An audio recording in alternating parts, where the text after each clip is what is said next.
Assalamualaikum warahmatullahi wabarakatuh. Bagaimana kabarnya hari ini anakku? Mudah-mudahan hari ini anak-anakku selalu dalam keadaan sehat walafiat dan selalu dalam lindungan Allah Subhanahu wa taala.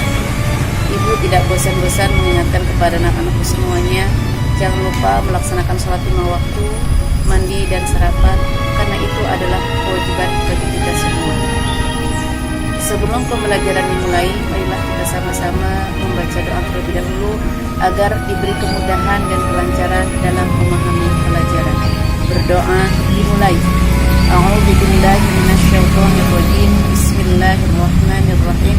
Rabbi zidni ilman warzuqni fahman. Amin. Anak-anakku yang ibu banggakan dan ibu sayangi, minggu yang lalu kita sudah belajar tentang bersih itu sehat. Sudah paham anak-anakku? Bagus.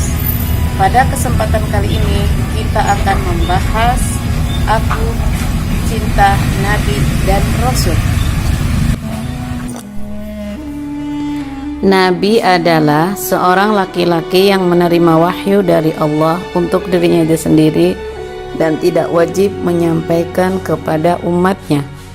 Sedangkan Rasul adalah seorang laki-laki yang diberi wahyu oleh Allah untuk dirinya sendiri dan wajib menyampaikan kepada umatnya. 1. Kisah teladan Nabi Ayub alaihi salam. Nabi Ayub alaihi salam adalah keturunan Nabi Ishak alaihi salam bin Ibrahim alaihi salam. Beliau adalah seorang nabi yang kaya raya, binatang ternaknya banyak, meski ladangnya luas, beliau tidak pernah sombong. Nabi Ayub alaihi salam terkenal sabar dan dermawan, suka menolong fakir miskin, yatim piatu, dan orang-orang yang membutuhkan. Nabi Ayub alaihi salam pernah mendapat ujian dari Allah. Hartanya yang banyak, hari demi hari berkurang sehingga ia jatuh miskin. Walaupun miskin, ia tidak mengemis. Imannya tidak goyah karena yang ia ingat bahwa ketika lahir ke dunia pun tidak mempunyai apa-apa. Harta datang dari Allah dan kembalinya pun manusia karena Allah. Karena imannya kuat, setan tak mampu menggodanya. Kaya atau miskin merupakan ujian bagi manusia. Nabi Ayub alaihi salam baik ketika kaya raya atau ketika miskin senantiasa taat kepada Allah, selalu bersyukur, bahkan ketika ia jatuh miskin, harta yang ada selalu ia sedekahkan. Ia yakin bahwa orang miskin yang bersedekah lebih mulia di sisi Allah Subhanahu wa taala.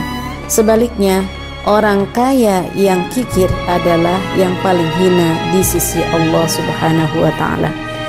Kemudian Nabi Ayub diuji dengan penyakit kulit selama 7 tahun sehingga orang-orang menjauhinya, bahkan mereka membuang Nabi Ayub alaihi salam ke padang pasir yang jauh dari keramaian penduduk karena takut tertular penyakit.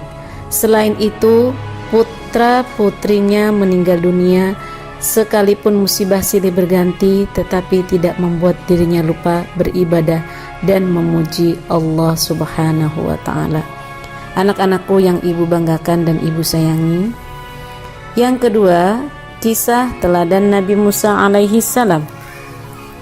Nabi Musa alaihi salam lahir di zaman Raja Fir'aun. Di masa itu Fir'aun memerintahkan setiap bayi laki-laki yang lahir harus dibunuh karena pengaruh mimpinya. Menurut ahli nujumnya, mimpi Raja Fir'aun menandakan akan lahir seorang bayi laki-laki dari Bani Israel yang kelak akan membinasaan kekuasaannya. Raja Fir'aun terkenal sombong dan mengaku dirinya sebagai Tuhan. Allah Subhanahu wa taala melindungi Musa alaihissalam dengan menurunkan ihlam kepada ibu Musa alaihissalam agar anaknya dimasukkan ke dalam peti kemudian dihanyutkan ke dalam sungai Nil. Bayi Musa pun diselamatkan oleh seorang wanita bernama Asia, istri Fir'aun. Melihat anak itu, Fir'aun marah, akan tetapi dengan bujuk rayu Asia, Fir'aun luluh hatinya, ia tidak jadi membunuh Musa kecil. Suatu ketika Musa kecil menangis karena kehausan.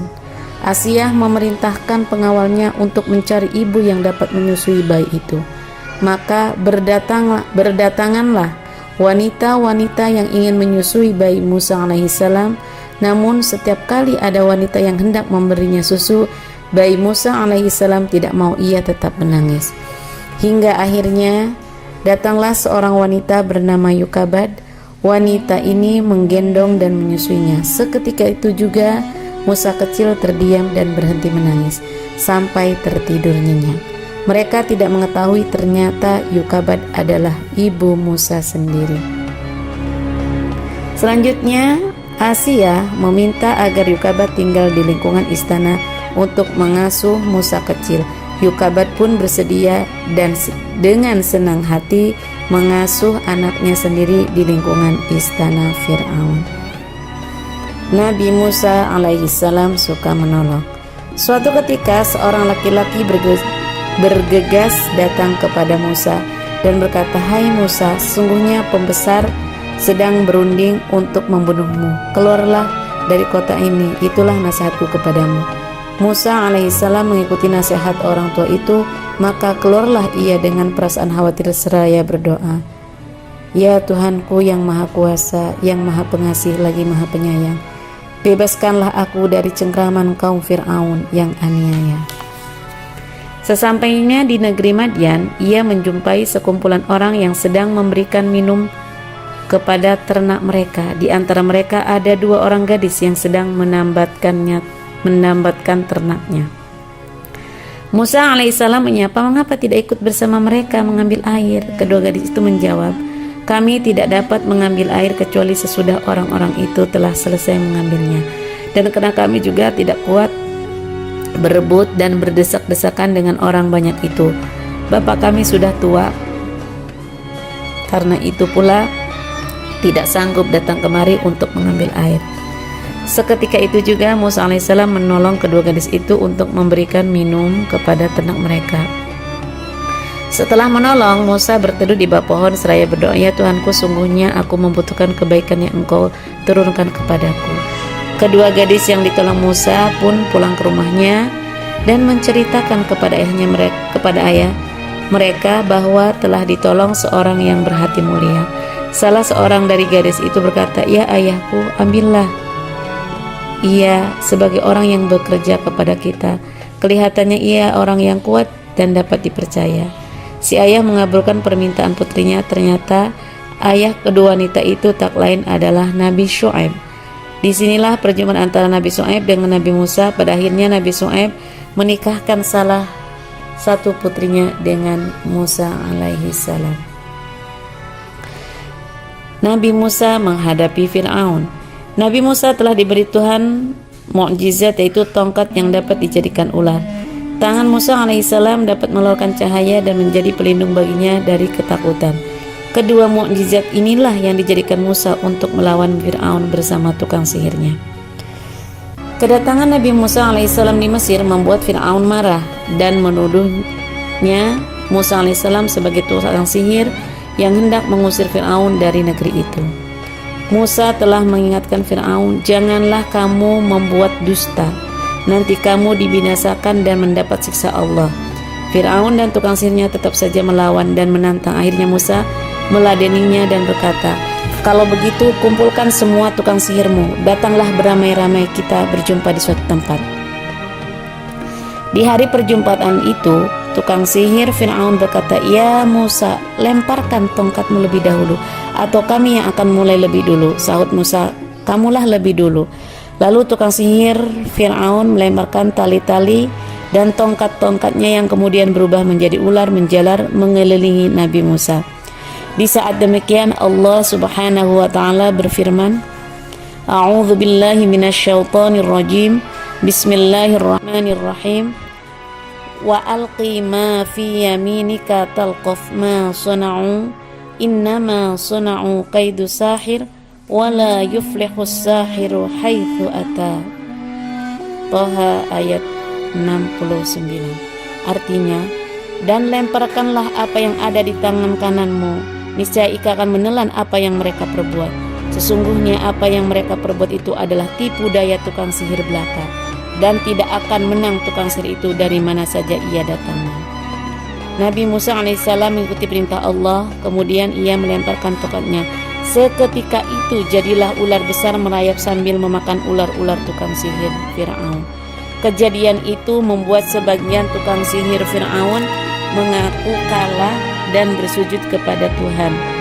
Karena melihat tukang sihir tersebut telah beriman kepada Nabi Musa, demikian juga istrinya Siti Asyah, maka Fir'aun bertambah marah dan ganas.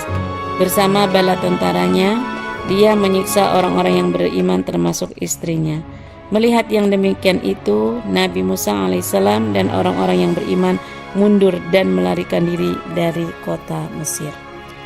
Fir'aun dan tentaranya terus mengejar Nabi Musa alaihissalam dan pengikutnya sampai ke dekat Laut Merah. Nabi Musa dan pengikutnya kebingungan. Pada saat itulah turun wahyu dari Allah yang memerintahkan agar Musa memukulkan tongkatnya ke permukaan Laut Merah. Tiba-tiba saja laut membelah menjadi dua bagian. Jalan yang panjang telah terentang di hadapan mereka.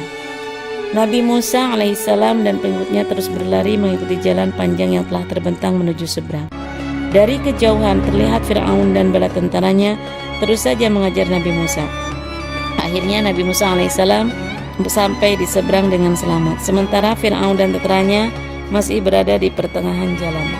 Di saat itulah Allah Subhanahu wa Ta'ala mengembalikan Laut Merah seperti semula. Fir'aun dan tentaranya pun ditelan oleh air laut. Demikianlah pembalasan dari Allah terhadap orang yang durhaka. 3. Kisah teladan Nabi Harun. Nabi Harun adalah kakak kandung Nabi Musa. Tutur katanya fasih, perilakunya santun, dan kesetiaannya kepada Nabi Musa sangat besar. Nabi Harun alaihissalam selalu mendampingi Musa ketika menemui Fir'aun. Nabi Musa alaihissalam dan Nabi Harun selalu membela orang yang tertindas. Kaum Bani Israel yang tertindas berhasil mereka selamatkan. Nabi Musa alaihissalam meninggalkan Bani Israel selama 40 hari untuk menemui Tuhan di puncak Gunung Sinai. Nabi Harun diserahi menjaga kaumnya, akan tapi setelah Musa alaihissalam kembali, ia melihat kaumnya menyembah berhala. Musa pun marah, ia bergegas menemui kakaknya Harun, lalu ia memegang dan menarik rambut kepala saudaranya. Harun berkata, "Wahai anak ibuku, kaum ini telah menganggap lemah dan hampir saja mereka membunuhku. Janganlah engkau permalukan aku di depan orang-orang, dan janganlah engkau jadikan aku sebagai orang yang zalim." Nabi Musa sadar dan merasa bersalah, lalu berdoa kepada Allah, "Ya Tuhanku, ampunilah aku dan saudaraku, dan masukkanlah kami ke dalam rahmat engkau, dan engkau adalah maha penyayang dari semua penyayang." 4. Kisah teladan Zulkifli alaihissalam. Zulkifli alaihissalam nama aslinya adalah Bashar. Nama Zulkifli didapatkan ketika seorang raja bernama Ilyasa mengumpulkan rakyatnya. Raja itu bertanya, "Siapakah yang sanggup berlaku sabar jika siang berpuasa dan jika malam beribadah? Maka ia akan diangkat menjadi raja." Tak seorang pun berani menyatakan kesanggupannya. Akhirnya anak muda bernama Bashar mengacungkan tangan dan berkata, "Saya sanggup tuanku." Sejak saat itulah ia dipanggil Zulkifli, yang artinya sanggup. Nabi Zulkifli adalah putra Nabi Ayub alaihissalam. Seperti ayahnya, ia juga mempunyai sifat yang sabar dan teguh serta taat beribadah. Nabi Zulkifli alaihissalam kemudian diangkat menjadi raja. Pada masa kepemimpinannya, ia berjanji kepada rakyatnya untuk menjadi hakim adil. Di waktu malam ia beribadah, dan di waktu siang ia berpuasa. Ia melakukan sholat 100 kali dalam sehari. Tidurnya di waktu malam hanya sedikit. Demikianlah pembelajaran hari ini. Mudah-mudahan ada manfaatnya. Ibu berpesan kepada anak-anak semuanya, jangan tinggalkan sholat 5 waktu tepat waktu, karena sholat merupakan tiang agama. Sholat kewajiban bagi umat Islam, dan yang paling awal dihisab di hari kiamat kelak adalah sholat. Maka dari itu anak-anak harus tetap melaksanakan sholat 5 waktu, tetap semangat belajar di rumah, jaga kesehatan. Kita akhiri pembelajaran hari ini dengan bacaan hamdalah. Alhamdulillahirabbil alamin.